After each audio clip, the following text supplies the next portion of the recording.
স্বাগতম, নমস্কার। এই যে রবিবারের ঠিক দ্বীপ্রহর, আমি তো জানি যে এই সময় এখনো পর্যন্ত কেউ লাঞ্চে বসেননি আপনারা। তার কারণটা হচ্ছে যে যাই হোক আর তাই হোক, অনুষ্ঠানটা দেখতে হবে বটেই তো। আর আমরা এমন একটা জায়গায় উন্নীত হয়েছি বলা যেতে পারে। উন্নত হয়েছি এই কারণে যে সাবজেক্টটা খুব পাওয়ারফুল, এবং উন্নীত হয়েছি মানে হচ্ছে কি সময়ের সঙ্গে মিলেছি। সেটা হচ্ছে গিয়ে ঠিক লক্ষ্মী পুজো এবং কালী পুজোর মধ্যভাগ হচ্ছে আজ। কাজেই তার একটা ধারাবাহিকতা থাকে পূর্ণিমার, তারপর পূর্ণিমাটা ছেড়ে ঠিক আজকের পর থেকে অমাবস্যা, শ্যামা পুজো, যেটা মেন কালী পুজো বলা হয়। তো আমার দীর্ঘদিনের বন্ধু, ব্যক্তিগত বন্ধু বলতে পারি, আমি খুব গর্বিত যে তাকে আমি ব্যক্তিগত বন্ধু বলছি। কারণ দেখুন, তিনি তার প্রফেশনে রয়েছেন, আমি আমার প্রফেশনে রয়েছি। প্রফেশনের বাইরেও একটা সম্পর্ক থাকে। সেই সম্পর্কগুলো থেকে আমি বহু ব্যাপারে তার সহযোগিতা পেয়েছি, সাহায্য পেয়েছি অ্যাজ এ ফ্রেন্ড। আমার থেকে বয়সে অনেক ছোট, এবং একটা সুখী পরিবারের কর্তা। ছেলেমেয়েরা মানুষ হচ্ছে মানুষের মতন। নিজের সংসার যদি ঠিক না থাকে তাহলে অন্যের সংসার কি করে ঠিক করবে একজন জ্যোতিষী? হয় নাকি তাই? যে আপনি একজনকে বললেন যে মাঠে নেমে গিয়ে গোল করে এসো, যে উপদেশ দিচ্ছে সে জীবনে কোনোদিন ফুটবলে পা দেয়নি, হয় না। তো সুতরাং আজকের অতিথি আপনাদের নিয়মিত পরিচিত, আমার অত্যন্ত মানে বিশিষ্ট বন্ধু বলা যেতে পারে, শ্রীরামকৃষ্ণ। Welcome boss. নমস্কার, আমার সকল দর্শক বন্ধুদের প্রণাম জানাই, এবং আমার আরাধ্য দেবী তারা মাকে প্রণাম জানিয়ে আর সকল দর্শক বন্ধুকে শুভেচ্ছা জানিয়ে আজকের এই আলোচনার অনুষ্ঠান শুরু করছি। খুব ভালো কথা বললেন, যে আপনি যেটা বললেন যে চ্যারিটি বিগেন্স অ্যাট হোম। হ্যাঁ, তো আপনার যদি বাড়িটা আপনি ঠিক না রাখতে পারেন তাহলে আপনি ঈশ্বরচন্দ্র বিদ্যাসাগরের মা, ঈশ্বরচন্দ্র বিদ্যাসাগর তার মহাশয় তার মাকে একটা শাল কিনে দিয়েছিলেন। বলেছিলেন, মা তুমি শালটা পরো। পরের বার গিয়ে দেখলেন মা শাল পরেনি, খালি গায়ে ঘুরে বেড়াচ্ছে। মা তুমি শাল পরোনি কেন? ভাই বাবা, এই গ্রামের প্রত্যেকটা মেয়ে খালি গায়ে ঘুরে বেড়াচ্ছে, তুই সবাইকে যদি কিনে দিতে পারিস তাহলে আমি পরবো। এই হচ্ছে মা। তাই বাঘের পেটে বাঘই তো জন্মাবে, তবে কি? তাইলে ঈশ্বর দানটা কোথা থেকে শুরু হলো? মায়ের থেকে। এই পরের বার ঈশ্বরচন্দ্র বিদ্যাসাগর কি করলেন? প্রায় গ্রামের প্রত্যেককে শাল কিনে দেওয়ার চেষ্টা করলেন। ভালো টাকা, সংস্কৃত কলেজের অধ্যাপক, ভালো টাকা মায়না পেতেন, অধ্যক্ষ ভালো টাকা মায়না পেতেন। তো যাই হোক, আপনার এই কথাটা আমি বিশ্বাস করি। জীবনে সবাই অর্থ রোজগার করে, প্রত্যেকটা প্রফেশনে মানুষ অর্থ রোজগার করে। দিনের শেষে নিজের কাছে এসে একটা কৈফিয়ত নিজেকে দিতে হয় মনের। আমাদের একটা মন আছে, কিন্তু মনে রাখবেন এই যে ইউনিভার্স, আপনি বিশ্ব, মহাবিশ্ব, আপনি যা দেবেন সেটাই আপনাকে ফিরিয়ে দেবে। হ্যাঁ, মহাবিশ্ব আয়নার মতো আপনি যা দেবেন। আপনি নিজেকে রাজা ভাববেন, আপনি রাজা হবেন। নিজেকে চোর ভাববেন এবং কার্যকলাপগুলো আপনি চোরের মতো করবেন, তার প্রতিফলন আপনি পাবেন। সুন্দর। এটাকে আপনি ঈশ্বর মনে করুন, ভগবান মনে করুন, আল্লাহ মনে করুন, আপনি যা মনে করে পুজো করুন। ঈশ্বর ও আল্লাহ তেরি নাম, সবকো সম্মতি দে ভগবান। বাহ, চমৎকার। রঘুপতি রাঘব রাজা রাম, পতিত পাবন সীতারাম। তো আপনি যা কর্ম করবেন, প্রারব্ধ কারোর হাতে লেখা নেই। আমার দুটো চোখ ভালো নিয়ে জন্মাবো কিনা, আমার কানটা ভালো নিয়ে জন্মাবো কিনা, দুটো পা ভালো নিয়ে জন্মাবো কিনা, এগুলো হচ্ছে প্রারব্ধ। আমি পূর্বজন্মে কি কর্ম করেছি সেই হিসেবে আমি মানুষ হয়ে জন্মেছি। অনেকের মা বাবা তার সন্তানকে আমার কাছে নিয়ে এসে বলেন, এই প্রণাম কর দাদা, আমার ছেলেটা যেন মানুষ হয়। আরে মানুষের বাচ্চা নিয়ে এসে আপনি মানুষ হতে বলছেন? হ্যাঁ, মানুষ তো অলরেডি, মানুষ তো প্রণাম করছে, আবার মানুষ হতে বলছেন। তা মানুষ কাকে বলে? মান এবং হুঁশ, যে তার প্রফেশনে বিকেলবেলা বাড়ি ঢোকার সময় তার স্ত্রী বউয়ের থেকে সম্মান পাবে, যারা অন্যায় করে তারা প্রথমেই কিন্তু তার বাড়ির লোকেদের কাছে নিচু হয়ে যায়। হ্যাঁ, খাটো হবে, একদম খাটো হবে।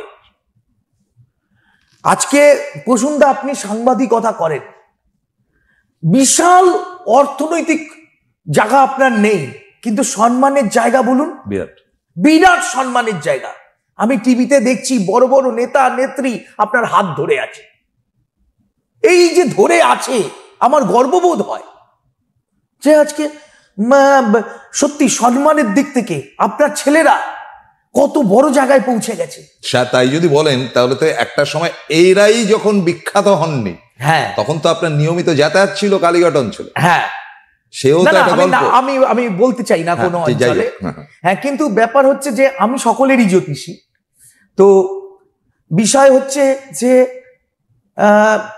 সকলেরই জীবনে আমার কাছে প্রত্যেকে এসছে, হ্যাঁ, যে ডান বাম বলুন সব আমার কাছে। কারণ আপনি এই যে কথা বললেন, আপনি উচ্চবংশীয় মানুষ, হ্যাঁ, উচ্চ বংশের থেকে এসছেন, এটা তো একটা ভাবাবেগ আমাদের। দেখুন, আমরা পূর্ব বাংলার লোক। না, আমি বলি যে আপনি পূর্ববঙ্গের লোক এবং উচ্চ বংশের লোক। আগেকার দিনে এরাই কিন্তু পৌরোহিত্য করতেন না। এরাই কিন্তু, আমার বাড়ি এখনো আছে, আমার বাড়ি কবিরাজ বাড়ি নামে পরিচিত। কি বললাম বুঝলেন? ঢাকায় আমার বাড়ি কবিরাজ বাড়ি নামে পরিচিত। আমি কবিরাজ বাড়ির ছেলে। হ্যাঁ, তো বিষয় হচ্ছে যে এই যে রক্ত আমার মানে জ্যাঠামশাই ছিলেন ফ্রিডম ফাইটার, স্বাধীনতা সংগ্রামী। তো গত বছর বর্দা গেছিলেন, গত বছর তার আগের বছর গিয়ে তার যে একটা সমাধি ছিল সেটাও উড়ে গেছে। হ্যাঁ, যাই হোক, এটা তো কালের নিয়ম। হ্যাঁ, তো বর্দা এসে বলছেন যে ওটাও নেই। হ্যাঁ, নামের ফলকটা নাকি কার বাড়ির দেওয়ালে লাগানো আছে। যাই হোক, আজকে যে এই যে সম্মান অর্জন করা, অর্থ দিয়ে, কিন্তু আপনি অর্থ দিয়ে নিজেকে সন্তুষ্ট রাখতে পারবেন, কিন্তু পরিবারের, আপনার তো মেন অর্থ রোজগার করা পরিবারের মানুষগুলো ভালো রাখতে। একদমই। এই মনগুলো দেখুন ভালো রাখার, কিন্তু ভালো খাওয়া, ভালো পড়া, সব কিন্তু মনকে সন্তুষ্ট করা, আত্মাকে সন্তুষ্ট করা। আপনি ভালো খাচ্ছেন, সেই কতটা প্রোটিন যাচ্ছে, কতটা ভিটামিন যাচ্ছে, সেটা কিন্তু চিন্তা করে খাচ্ছেন না। কিন্তু ইলিশ মাছটা যে খাচ্ছেন, আপনার আত্মাকে সন্তুষ্ট করে আপনি ইলিশ মাছটা খাচ্ছেন। উত্তরবঙ্গের বুড়লি মাছ যে আপনি খাচ্ছেন, আত্মাকে সন্তুষ্ট করে খেয়ে এসছি। হ্যাঁ, আপনার কল্যাণে খেয়ে। তো এই যে আত্মাকে সন্তুষ্ট করার একটা জায়গা, সেই জায়গাটা আপনি কিন্তু ঠিক রাখতে হবে, যাতে আগামী দিন যেমন মানে বাল্মীকি মুনি ঋষি তার স্ত্রীকে গিয়ে জিজ্ঞেস করলো যে আমার পাপের ভাগ তোমরা নেবে, তখন কিন্তু তার স্ত্রী, মা, বাবা সবাইকে বলল যে তোমার কর্তব্য হচ্ছে আমাকে প্রতিপালন করা, তোমার পাপের ভাগ আমি কেন নেব? আজকে মানে আমার কাছে এত মানুষ আসছে কেন, আর যারা আসছে তারা পুনরায় আমার কাছে আসছে কেন? একটা মানুষ আমাকে ফোন করেছে, 18 বছর আগে এসছি, 17 বছর আগে এসছি। একটু আগে যখন আমি আসলাম তখন আমাকে বললেন, আপনি কি বগুলা চেনেন? হ্যাঁ, কেন চিনবো না, বগুলায় আমার প্রচুর ক্লায়েন্ট আছে। বলে আমরা রানাঘাট বললে বলি রানাঘাট, বগুলাটা বলি না, অনেকে চেনে না। তো আমি বললাম দেখুন, বগুলা আর বগুড়া, হ্যাঁ, দুটো জায়গায় আমি চিনি। হ্যাঁ, তো আপনি আমাকে ফোন করেছেন, আমার প্রত্যেকটা জায়গায় আমার লোক রয়েছে, আমি অবশ্যই সেই জায়গা থেকে চিনি এবং ভালো মন্দ খেয়েও আসি বগুলা থেকে। হ্যাঁ, এই যে মানে শত্রু দোষ ব্যাপারটা, অনেকে বলে না যে শত্রুতা। তো এক ভদ্রলোক, আমি বলি, তিনি জ্যোতিষ বিশ্বাস করেন না, তার স্ত্রীর প্রচন্ড পেরাপেরি করেছে যে না, ওই ভদ্রলোককে ভালো ভালো কথা বলেন টিভিতে, ওনাকে আমার খুব ভালো লেগেছে, মানে রামকৃষ্ণ বাবুকে, তুমি আমাকে নিয়ে চলো ওনার কাছে। তো স্ত্রী যখন বলেছেন, হাজবেন্ড ভাবলেন যে ঠিক আছে, আমি নয় বিশ্বাস করি না, কিন্তু ও তো করে। দেখবেন আপনি যদি ঈশ্বর বিশ্বাস না করেন, আপনার স্ত্রী মন্দিরে গেলে আপনার উচিত সে হাত জোর করছে, আপনারও হাত জোর করা। যখন দেখবেন কোনো বামপন্থী নেতাকে জিজ্ঞেস করা হয়েছিল যে আপনি মায়ের কাছে হাত জোর করেছেন কেন, বলেছিলেন লক্ষ লক্ষ লোক যেখানে হাত জোর করছে সেখানে আমিও হাত জোর করছি। বাহ, চমৎকার। কি বললাম বুঝলেন? তো সেই জায়গা থেকে স্ত্রীর ভালো লাগার জন্য সেও হাত জোর করেছে, সেও আমার কাছে এসছে। এবার তিনি আমাকে বললেন আমার স্ত্রীর গন্ডগোলটা হচ্ছে যে আমার স্ত্রী ভাবছে আমার ভাইয়ের বউ তার শত্রু, কিন্তু আমি জানি, মানে তার স্ত্রী ঢোকার আগে তিনি আমাকে বলছেন আমার ভাইয়ের বউ তার শত্রু, এইটা তিনি ভেবে আপনাকে বলবেন। আপনি কিন্তু বলবেন যে শত্রু নয়, আমার ভাইয়ের বউ, ভাই আমার শত্রু নয়। আমি তখন ওনাকে বললাম বসুন, আপনি একটা গল্প শুনুন। কি গল্প? কিছু বৈজ্ঞানিকরা আমেরিকায় একটা বেড়ালকে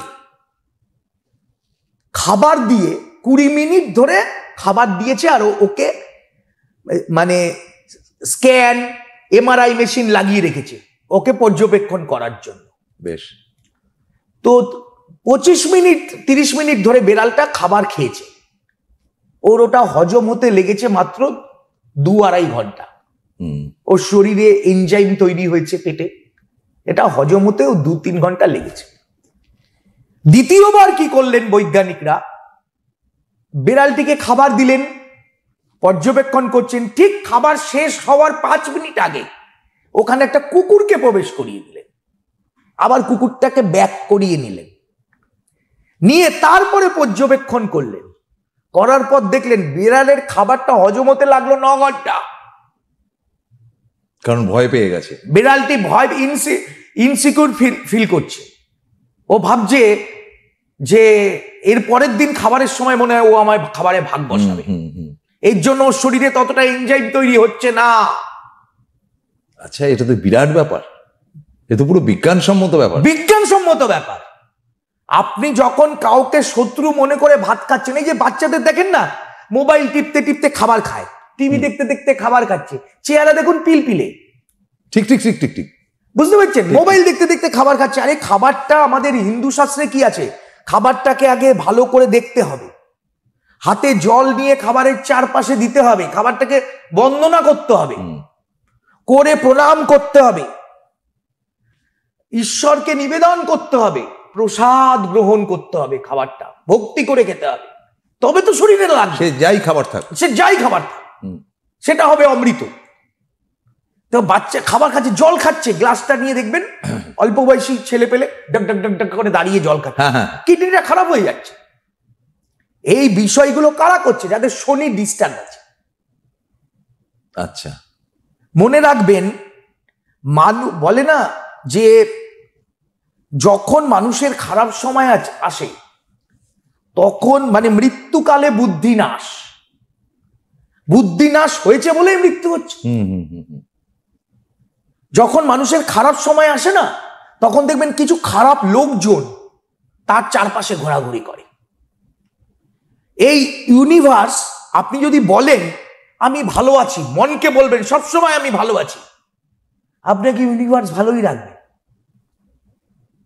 ও প্রতিফলন করছে আয়নার মতো। আপনি নিজেকে বাবা আমি ভালো নেই, আমি ভালো নেই, আমি ভালো নেই, আমার শরীর অসুস্থ, আমার শরীর অসুস্থ, আপনি যার কাছে গেলেন সেও একটা নেগেটিভিটি আপনার মধ্যে ঢুকিয়ে দিল। হ্যাঁ, আপনার এটা গন্ডগোল আছে, ভূত ধরিয়ে ভূত ছাড়ানো, এই অঙ্কটা অনেকের জানা আছে। ঠিক ঠিক। আপনি গেলেন একজনের কাছে, বলে দিলেন এই তো তুমি এতদিন পর মরে যাবে, যেন তিনি একদম ভগবান, তিনি একজন উপরওয়ালা। আপনি ভয় ছুটে বললেন বাঁচার রাস্তা কি, মানে উনিই ভূতটা ধরালেন, উনিই ভূতটা ছাড়ালেন। কি বললাম বুঝলেন? ভূতটা উনি ধরালেন। আপনার অনেক শত্রু, আপনাকে কিংবা প্রেম করে বিয়ে করেছে, শুকিয়ে আপনার হাজবেন্ড তো আরেকজনের সাথে প্রেম করছে, বললে তাহলে কি করে বাঁচা যায়? কি করে বাঁচা যায়? আমার হাজবেন্ড পরের দিন থেকে না হাজবেন্ডের পিছনে গোয়েন্দাগিরি শুরু করলো। আমি এই কারণে এগ্রিমেন্ট করে কাজ করি, আপনার কাজের জন্য আমি এত টাকা নিয়েছি, আপনার কাজের জন্য এত টাকা নিয়েছি, আপনি কাজে সন্তুষ্ট নন, আপনার টাকা ফেরত দিতে আমি বাধ্য থাকবো।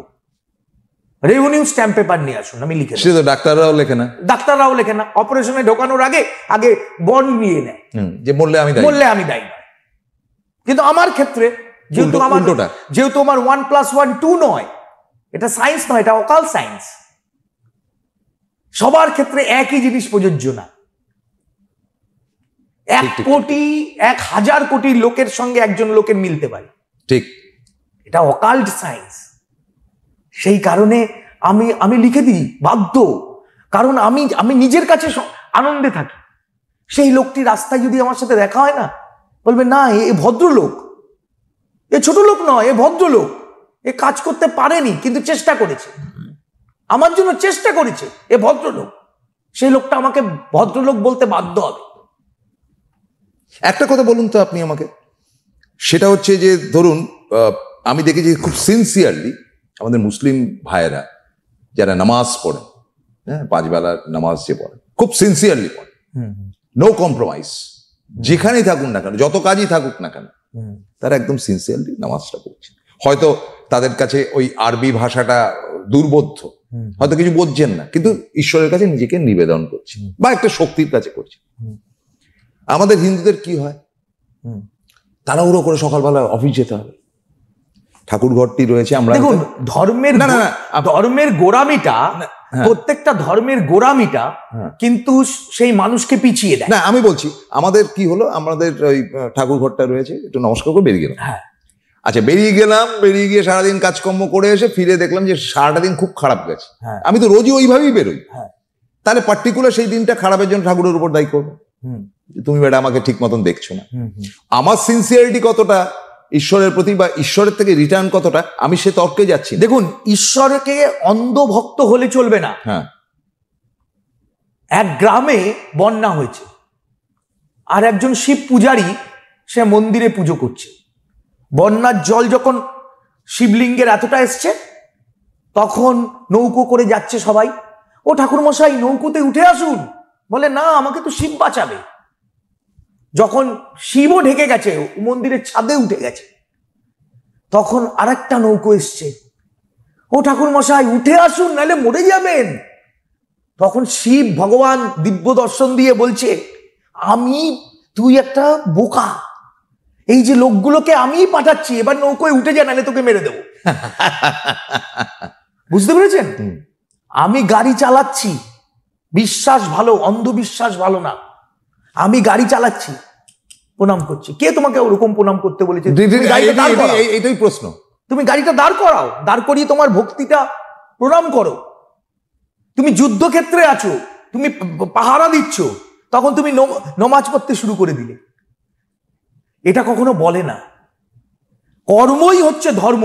আমাদের উদারতা আছে, আমরা ভারতীয়রা অনেক সভ্যতাকে অ্যাডাপ্ট করি। কি সব ধর্মের উপরে থাকেন? মানে আপনার কাছে কি? দেখুন, আমার নামটা আমার মা রেখেছিলেন, তিনি ঠাকুর শ্রী শ্রী রামকৃষ্ণদেবকে স্বপ্নে দর্শন পেয়েছিলেন, তাই সারাদিন যেন তার নামটা ডাকা হয়।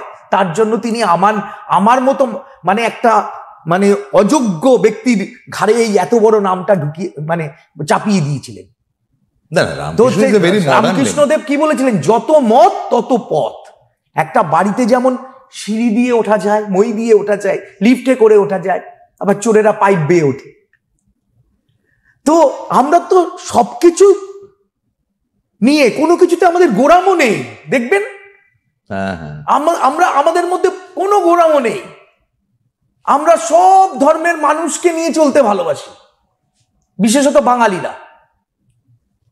ঠিক ঠিক ঠিক, পাক্কা। হ্যাঁ, আপনি এই যে পুজো হলো, দুর্গাপুজো, আমি প্রচুর দেখেছি মুসলিম ধর্মের মানুষ, তারা দল বেঁধে ঠাকুর দেখছেন, এক প্যান্ডেল থেকে আরেক প্যান্ডেলে, এক প্যান্ডেল থেকে আরেক প্যান্ডেলে ঘুরে ঘুরে ঠাকুরটা দেখে চট করে বিরিয়ানি খেতে ঢুকছে কোনো মুসলিম দোকান। হ্যাঁ, এত সুন্দর শিল্পত্ব, এত টাকা খরচা করে একটা শিল্পী তার নিজের ভাব প্রকাশ করেছে, সেটা না দেখে খাওয়ার দোকানে লাইন। আপনি ভাবুন, সে তো কিছু মানুষ আছেই, তো আর কিছু মানুষ তো আছে যাদের জন্য শিল্পীরা খাটেন প্রতি বছর। যাই হোক, এই আবার ঘুরে আসি কথা, আবার আপনার জায়গাতে আসি যে আপনি তাহলে যেটা মোরাল অফ দ্য স্টোরি, মানে আমি জানি, আমি এত যুগ ধরে আপনার সঙ্গে আমার দোস্তি, তা আমি জানি যে হোয়াট ইউ আর অ্যাকচুয়ালি, যে আপনি যখন জ্যোতিষটা করেন তখন ধর্মটাকে সরিয়ে ফেলে দেন একদম। যে এখানে আপনি যখন রক্ত লাগে আপনার শরীরে, আপনি তখন জিজ্ঞেস করেন কার রক্ত, এই যে ফুলটা দিয়ে ঠাকুরের গলায় জবা ফুলটা দিচ্ছেন আপনি, ফুলটা কে গেঁথেছে, কার বাগানের ফুল, আপনি খোঁজ নেন। আপনি তখন ধর্মটাকে ফেলে দেন একদম, যে ধর্ম এখন না, এখন কাজের কাজ করতে হবে। ডাক্তার যখন ছুরি কাচিটা ধরেন তখন সে ধর্ম দেখেন, হ্যাঁ ছুরি কাচিটা ধরলো, রক্তটা বলে জল খাও, পানি বলে জল খাও। এই যে একটা ধর্ম নিরপেক্ষ উদার চেতনার মানুষ আপনি, সেইখান থেকে আমার প্রশ্ন হচ্ছে যে ট্র্যাডিশনাল অ্যাস্ট্রোলজির, এবং আমি কুসংস্কারে বিশ্বাসী নই, কুসংস্কারে বিশ্বাসী, এবার ট্র্যাডিশনাল জায়গা থেকে কারোর সাড়ে সাথী তো লাগাতার সেই গ্রুপের সাড়ে সাথী রয়েছে, তো আপনি এটা বিশ্বাস করেন যে আচ্ছা একে সেভ করতে হবে, বা একে একটা ছোট্ট মন্ত্র সাড়ে সাথীকে একদম ধ্বংস করে দিতে পারে, একটা ছোট্ট মন্ত্র। শনি হচ্ছে সাধক এবং ন্যায়নিষ্ঠ ধর্মপরায়ণের প্রতীক, স্টেট কাট কথা বলেন। শনির যদি উদাহরণ দেওয়া হয়, আপনি শনির জাতক, আমি সত্যি যে ছোটবেলা থেকে কষ্ট করে পড়াশোনা করে এক জায়গায় এসছেন, তো এই যে শনি কি করেন, লোহাকে পিটিয়ে পিটিয়ে যেমন করে ইস্পাত তৈরি করে, শনি মানুষকে তৈরি করে। সাড়ে সাতের সময় যদি কেউ সৎভাবে চলতে পারে এবং একটু ধর্মপরায়ণ হয়, ধর্মপরায়ণ মানে কি বারবার মাথা খোটা সেটা নয়, মানে একদম তার মানে জীবে প্রেম করা, জীবে প্রেম করা, সততা, সাড়ে সাথে তাকে কিছু করতে পারবে না, কোনো ক্ষতি করতে পারবে না সাড়ে সাথে। সে যদি এছাড়াও তার অনেক প্রতিকার প্রতিবিধান আছে, সেগুলো আসতে হবে, সেগুলো তো আপনার কাছে আসতে হবে। কিন্তু আমি একটা ছোট্ট মন্ত্র বলে দিতে পারি, এই মন্ত্রটাই, এই যে মন্ত্র, যে সততা, সাড়ে সাতের সময় যদি কেউ মানে একদম মানে সাধকের মতো চলতে পারে, সে কিন্তু গেইন করবে। সাড়ে সাতের শেষে দেখবে লক্ষ লক্ষ কোটি কোটি টাকা তার কিন্তু জমা হয়ে যাচ্ছে। আমি একটা জিনিস দেখেছি, মানে দর্শকদেরকেও বলতে চাই যে শ্রীরামকৃষ্ণের সঙ্গে আমার আলাপ 20 বছরের, ছেড়ে দিন সেসব পুরোনো দিনের কথা, এবং আলাপের সূত্রপাত হচ্ছে দক্ষিণ ভারতে। তখন তিনি দক্ষিণ ভারতে র্যান্ডাম দেখছেন, এবং দক্ষিণ ভারতের লোকেরা কিন্তু খুব অর্থোডক্স, 19 থেকে 20 হলে তারা খেয়ে ফেলে দেবে, আবার যদি সঠিক হয় মাথায় তুলে নাচবে, কারণ এদের ঈশ্বর ভক্তি থেকে শুরু করে জ্যোতিষ চর্চার উপর দক্ষিণ ভারতীয়দের স্ট্রেংথ, এবং সেখানে বড় বড় জ্যোতিষী রয়েছে, সেখানে তিনি বাজিমাত করে এসছেন। তো এমন একটি মানুষ, উদারচেতা তো বলা খুব সোজা, সত্যিকারের উদারচেতা হওয়াটা খুব কঠিন, ভীষণ কঠিন। সেইখানে আমাদের সামনে অনেকগুলো সময় রয়েছে। শ্রীরামকৃষ্ণ বলেন যে সুনির্দিষ্ট ওই কালী পুজোর দিনই প্রতিকার করলাম বা সারা জীবনের জন্য আমি বেঁচে গেলাম, তা তো হবে না, সিস্টেমের মধ্যে চলতে হবে, যে আপনার হরোস্কোপ কি সেই অনুযায়ী আমি কাজ করি। না, শনির প্রতিকারের জন্য দক্ষিণা কালী পুজো খুব ভালো কাজ। তাহলে তো এইবারকার কালী পুজোটা একদম একদম সেটা বলুন। একদম, যদি কেউ দক্ষিণা কালী স্তোত্র পাঠ করে, ওম কিশোদৌরী মহাচন্দ্রী মুক্তকেশী বলি প্রিয়ে কুলাচারো প্রসন্নাংশে নমস্তে শঙ্কর প্রিয়ে ঘোর দ্রষ্টকটোরাক্ষিকিট শব্দ প্রসীদনী গুরু ঘোরবাস্ফারে নমস্তে চিত্তবাসিনী বন্দক পুষ্প সংকাশে ত্রিপুরে ভয়নাশিনী ভাগ্যোদয় সমৎপন্নে নমস্তে বরবন্দিনী জয় দেবী জগদ্ধাত্রী ত্রিপুরাঢ্যে ত্রিদেবতে ভক্তেভ্য বরদে দেবী মহিষাগ্নি নমস্তুতে। কেউ যদি পাঠ করে তাহলে তার ভালোই হবে। আজকের মতো শেষ করতে হচ্ছে, আপনি আমার নমস্কার নেবেন। নমস্কার। সুখবর, আপনাদের প্রিয় জ্যোতিষী রামকৃষ্ণ শাস্ত্রী অনলাইন কনসালটেন্সি করছেন। আপনাদের প্রতিকার এবং পরামর্শ ভারতবর্ষের বিভিন্ন প্রান্তে পৌঁছে যাচ্ছে। Online consultancy number 9038002022। Ramakrishna Shastri, আপনাদের সাথে, আপনাদের পাশে।